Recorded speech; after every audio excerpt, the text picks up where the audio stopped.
नमस्कार। आप सभी का हमारे चैनल में बहुत बहुत स्वागत है। जैसा कि आप जानते हैं हम 11 क्लास कर चुके हैं अब तक। तो आज क्लास 12 है। आज क्लास 12 के प्रश्न आइए देख लेते हैं बिना समय गंवाए। तो चलते हैं अपने प्रश्नों की ओर। पहला प्रश्न क्या कह रहा है? राजकुमारी ढोला और राजकुमार ढोला और राजकुमारी मारवाड़ी बाड़ी से संबंधित ग्रंथ है। क्या है? राजकुमार ढोला और राजकुमारी मारवाड़ी से संबंधित ग्रंथ है। तो ये इसका जो आंसर आएगा वो क्या है? ढोला मारू रा दूहा। दोहा, ठीक है, दूहा आएगा। क्या आएगा? दूहा। अगला प्रश्न क्या है? विजयपाल रासो किस सती का ग्रंथ है? क्या पूछ रहा है? विजयपाल रासो जो ग्रंथ है वह किस सती में लिखा गया? तो उत्तर में क्या आएगा? उत्तर में आएगा 11वीं सती। कितनी? 11वीं सती में लिखा गया। अगला प्रश्न क्या है? जयमयंक जसचंद्र का कृति है। ये जो कृति है वो किसकी कृति है?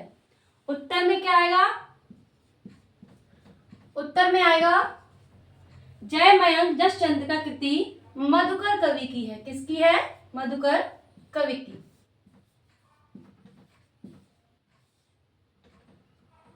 अगला प्रश्न है आला एवं ऊदल की वीरता का वर्णन है। आला एवं ऊदल जो उनकी जो वीरता है उसका वर्णन किस ग्रंथ में या किस कृति में किया गया है? तो क्या आएगा इसमें? उत्तर में आएगा परमाल रासो। क्या आएगा? परमाल रासो। और ये किसका ग्रंथ है? ये ग्रंथ किसका है? ये ग्रंथ जो है वो है जगनिक कवि का। किसका ग्रंथ है? जगनिक कवि का। अगला प्रश्न क्या है? रणमल छंद है। जो रणमल छंद है वो वीर गीत है या प्रबंध काव्य है, मुक्तक काव्य है, खंड काव्य है? क्या है? तो इसका जो आंसर आएगा वो क्या आएगा? यह एक वीर गीत है। क्या है ये? वीर गीत। ठीक है। अगला प्रश्न क्या है? खुमार रासो है। अब इसमें भी पूछा जो खुमार रासो है वो वीर गीत है, प्रबंध काव्य है, खंड काव्य है या अन्य? ठीक है। तो उत्तर में क्या आएगा? यह क्या है? एक प्रबंध काव्य है। क्या है ये? प्रबंध काव्य है। अगला प्रश्न क्या है कि रामचंद्र शुक्ल ने पृथ्वीराज रासो को माना है। जो आचार्य रामचंद्र शुक्ल हैं उन्होंने पृथ्वीराज रासो को क्या माना है? अर्ध प्रमाणिक माना है, प्रमाणिक माना है या अप्रमाणिक माना है? तो उत्तर में क्या आएगा? उत्तर में आएगा अप्रमाणिक। क्या माना है इन्होंने? अप्रमाणिक। ठीक है। वहीं अगला प्रश्न है कि डॉक्टर सुनीति चटर्जी के अनुसार पृथ्वीराज रासो है, अर्थात अब इन्होंने कैसा माना है? यानी जो पृथ्वीराज रासो ग्रंथ है डॉक्टर सुनीति चटर्जी इन्होंने कैसा माना? अर्ध प्रमाणिक, प्रमाणिक या अप्रमाणिक? तो इन्होंने क्या माना है? उत्तर में आएगा अर्ध प्रमाणिक। क्या माना है इन्होंने? अर्ध प्रमाणिक।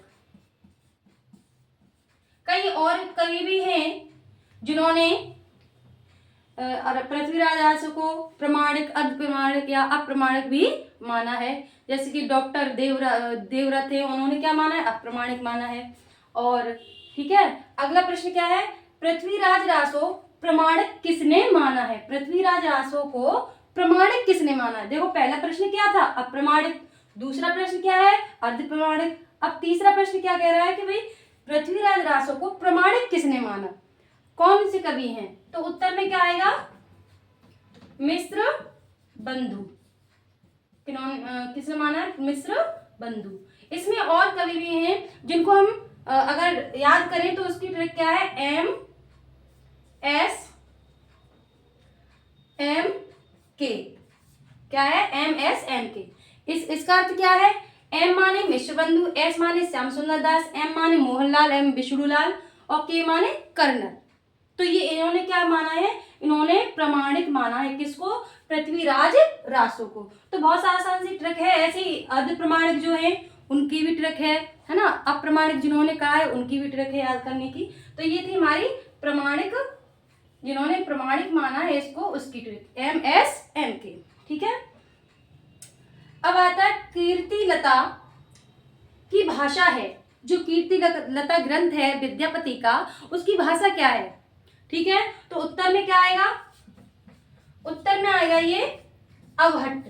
क्या आएगा, अवहट्ट। ठीक है,